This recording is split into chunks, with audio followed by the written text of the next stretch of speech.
ఇక పోతే మా కల్వకుంట్ల కవితక్క గతంలో ఏమన్నారు, రాజకీయాలు వేరు ఆత్మీయతలు వేరు. ఇక్కడ ఈ విషయంలో తప్పు ఎవరిదో ఏందో మనం కాసేపు పక్కన పెడదాం. ఒక రాఖీ పండగ వచ్చింది, అన్నా చెల్లెల పంచాయతీ ఉన్నది. రాఖీ పండగ రోజు రాఖీ కడతారా కట్టరా చెల్లె? ఏ ఇంటి ఆడబిడ్డ కూడా పుట్టినిల్లు క్షేమమే కోరుకుంటారు తప్ప వాళ్ళు సర్వనాశనం అయిపోవాలని చెప్పి ఏ ఆడబిడ్డ కూడా కోరుకోదు. ఇది పుట్టుకతో వచ్చినటువంటి ఆడపిల్లల యొక్క లక్షణాలు. వాళ్ళు చీ అను థూ అను ఏమను ఏదో ఒక మూల పుట్టినిల్లు మీద మమకారం చావదు. ఇది గుర్తుపెట్టుకోవాల్సినటువంటి అంశం. వాళ్ళకు ప్రేమ ఉన్నా లేకపోయినా వీళ్ళకేదో మూల ఉంటుంది. మరి ఇటువంటి పరిస్థితుల్లో మొత్తం చర్చనీయాంశం నిన్న మొత్తం టీవీ డిబేట్లు, బ్రేకింగ్ న్యూస్లు, మహాలక్ష్మి పథకం ఎప్పుడు వస్తుందో అడగని బ్రేకింగ్ న్యూస్లు ఏమడుగుతున్నాయట, కవిత కేటీఆర్కి రాఖీ కడుతుందా కట్టదా? నిన్న మొత్తం లైవ్లు ఇవే. కవిత కేటీఆర్కి రాఖీ కడుతుందా కట్టదా? కవిత కేటీఆర్కి ఏ ఛానల్ రిమోట్ పెట్టి నొక్కండి, ఇదే డిస్కషన్. పోనీ కట్టిందా కట్టలేదు. ఎందుకు అంటే రాజకీయం. మరి గతంలో ఇదే కవిత గారు జైలు నుండి బయటికి వచ్చిన తర్వాత డెఫినెట్గా మహిళగా కవిత గారిని గౌరవించాల్సినటువంటి బాధ్యత నాకు ఉన్నది, గౌరవిస్తాం. కానీ ఇక్కడ ఎనాలిసిస్ చేసే విధంలో ఎవరిది తప్పు ఎవరిది ఒప్పు అంటే ఎన్ని కొట్లాటలున్నా పంచాయతీలున్నా కవిత రాఖీ కట్టాలి. ఎందుకంటే రాఖీ కట్టుంటే ఇక్కడ కవిత గౌరవం పెరిగేది, ఇంకా గౌరవం పెరిగేది. కవిత పోయి కేటీఆర్ ఇంటికి వెళ్ళి కేటీఆర్కి రాఖీ కట్టుంటే కవిత యొక్క గౌరవం ఇంకా పెరుగుండేది.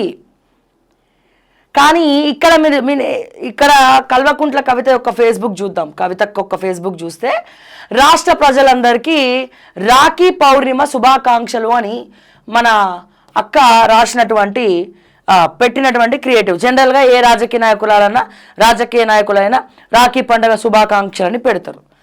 ఇక్కడ కింద కమెంట్స్ చూద్దామా. కేటీఆర్కు రాఖీ కట్టారా? కడితేనే మీరు పెట్టిన పోస్ట్కి అర్థం ఉంటుంది.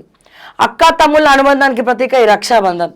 తెలుగు రాష్ట్ర ప్రజలకు రాఖీ పౌర్ణమి శుభాకాంక్షలు. అక్క కేటీఆర్ అన్నకి రాఖీ కట్టు అక్క, రాజకీయం కోసం రక్త సంబంధం కాదు అనుకోకక్క. 1 year గ్యాప్ వస్తే ఇక నెక్స్ట్ ఛాన్స్ ఉండదక్క.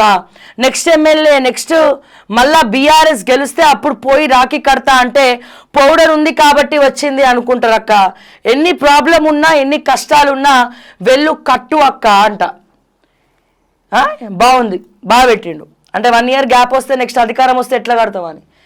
కేటీఆర్ అన్నకు రాఖీ కట్టకుండా మీరు ఎన్ని విషస్ పోస్టులు పెట్టినా ఫలితం లేదు. మొన్ననే రాజకీయమే అన్ననే అంటారు కదా, ఖచ్చితంగా రాఖీ కడుతా అంటిరి. ఏమాయే అక్క మీరు రాఖీ కడితే ఇప్పుడు అందరు ఎదురు చూస్తున్నారు అని చెప్పి. ఇది నేను అంటే కేవలం 2 స్క్రీన్ షాట్లే. మీరు ఒక్కసారి కల్వకుంట్ల కవిత గారి పేజీకి వెళ్తే ఈవిడ పెట్టినటువంటి పోస్ట్కి కింద మొత్తం ఇదే. ఇప్పుడు ఎవరి గౌరవం తగ్గినట్టు? ఇక్కడ అన్న పోయి చెల్లెకి రాఖీ కట్టించుకోవాలని ఎవరు పెడతలేరు.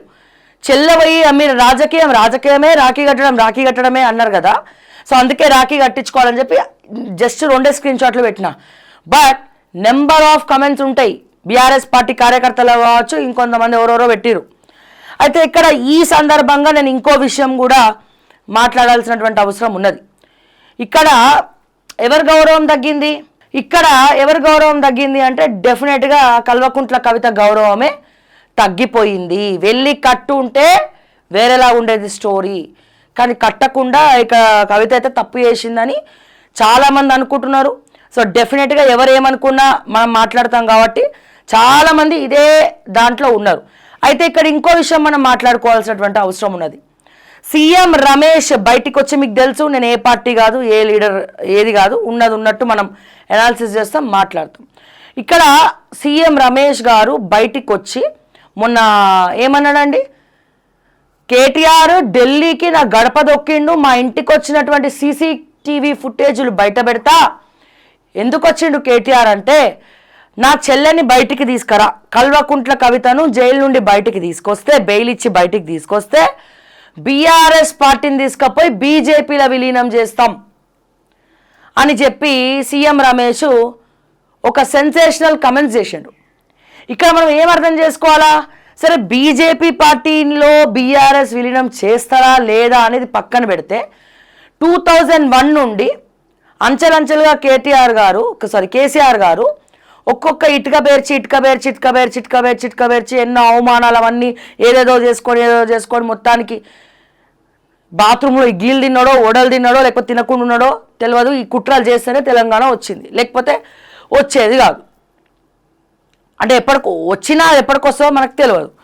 కానీ ఇంత కష్టపడి ఇక్కడి వరకు వచ్చినటువంటి పార్టీని అహంకారంతో కొంతమంది తొక్కేసినారు. కొంతమంది ఎందుకు బిడ్డ కొడుకోవాలని ఇట్లా అయిందని అనుకుందాం. కానీ ఇక్కడ ఎందుకు నేను ఈ పాయింట్ చెప్తున్నా అంటే, ఇంత చరిత్ర ఉన్నటువంటి బీఆర్ఎస్ పార్టీని కేవలం తన చెల్లె కోసం, ఇక్కడ అన్న చెల్లె గురించి నేను మాట్లాడుతున్నా, కేటీఆర్ కవిత గురించి కాదు.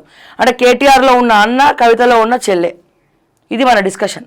ఇక్కడ కేటీఆర్ గౌరవం పెరిగింది. ఎందుకు పెరిగింది? ఏంది శ్రావ్య, బీజేపీ పార్టీలా విలీనం చేస్తా అంటే గౌరవం పెరుగుతుందా? ఎవరి కోసం చేస్తా అన్నాడు? సీఎం రమేష్ లాంటి వ్యక్తే బయటికి వచ్చి చెప్తున్నాడు కదా, కవిత కోసమే బీఆర్ఎస్ని బీజేపీలో విలీనం చేస్తా అని చెప్పి. చెల్లె కోసం అన్న విలీనం చేస్తా అన్నాడు పార్టీని, అంత పెద్ద పార్టీని. మరి చెల్లె ఏం చేసింది? జాగృతితోటి ముందరికి వెళ్తా, నాకు మీతో ఏం సంబంధం లేదు, నన్ను ఎవరు పట్టించుకోవట్లేదు అని చెప్పి ఓడిపోయిన కాలంలో వీళ్ళు నడుస్తూ ఉన్నారు. ఓడిపోయిన కాలంలో ముందరికెళ్తా ఉన్నారు. సో ఇక్కడ రాఖీ కట్టకపోవడం వల్ల కవిత గౌరవం తగ్గింది. సీఎం రమేష్ వ్యాఖ్యలు చేయడం వల్ల ఎవరి కోసం పార్టీని విలీనం చేస్తాడు అన్న విషయం కేటీఆర్ గురించి కొద్దిగా బయటికి తెలిసింది. అంటే అక్కడ గౌరవం పెరిగింది, ఇక్కడ గౌరవం తగ్గింది. ఇక మిగతా రాజకీయ నాయకులు ఇక సన్నాసులో లేకపోతే లిల్లీపుట్లో ఎవరేం చేసిరో పక్కన పెడితే రక్త సంబంధమే కదా. ఇవన్నీ కూడా ఆలోచించుకోవాల్సినటువంటి అవసరం ఉండేదేమో అని బహుశా, ఇది నేను మాట్లాడే మాటలైతే కాదు కల్వకుంట్ల కవిత గారు, ఇది సాక్షాత్తు తెలంగాణ ప్రజలు కార్యకర్తలు మాట్లాడినటువంటి విషయం. ఇప్పుడు వాళ్ళు చెప్పింది కూడా కరెక్టే. కమెంట్లో ఒక కమెంట్ పెట్టిండు, గవర్నమెంట్లో మళ్ళీ బీఆర్ఎస్ అధికారంలోకి వస్తే అప్పుడు పోయి రాఖీ కడితే నీ పరువే పోతుంది కవితక్క అని చెప్పి. సో ఇవన్నీ ఇంటి పంచాయతీలు అనుకోండి, ఇది వేరే విషయము.